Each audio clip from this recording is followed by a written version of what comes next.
Alright, I wanted to make a quick video on some of the common myths about dogs. This is my book, by the way. Alright, so this is one myth that I wanted to tackle real quick. A lot of people say this, pet owners say this, and unfortunately, I've heard a lot of dog trainers say this.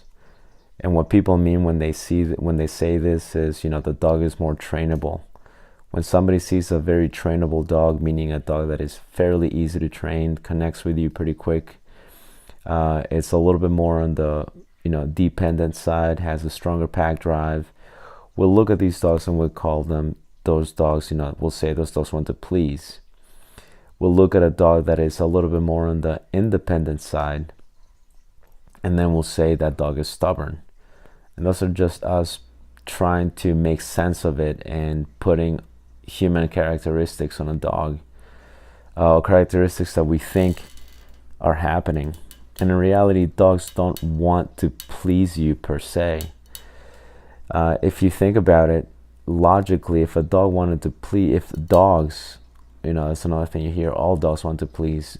If even a fraction of dogs wanted to please, the dog training industry wouldn't be what it is.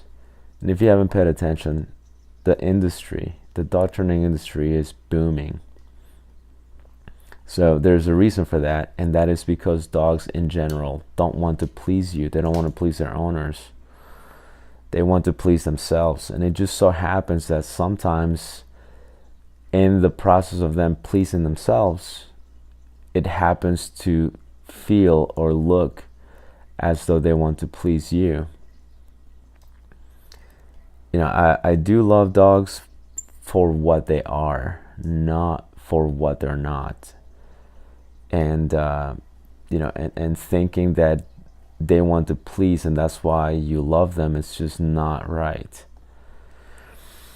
Cooperation is another thing, so if a dog is very cooperative, very biddable, we'll say that they want to please. But behind all of that, there is an agenda. Right? That's not to say that dogs are a-holes, but they have their own agendas, and most of the time, their owners are not at the top of that priority list. So we need to really get past, especially as dog trainers, we really need to get past that, because your clients, they don't hear that. Your clients really think their dogs want to please, or that a dog should want to please, and when they don't, now it's personal. So that's why it can be very, very damaging.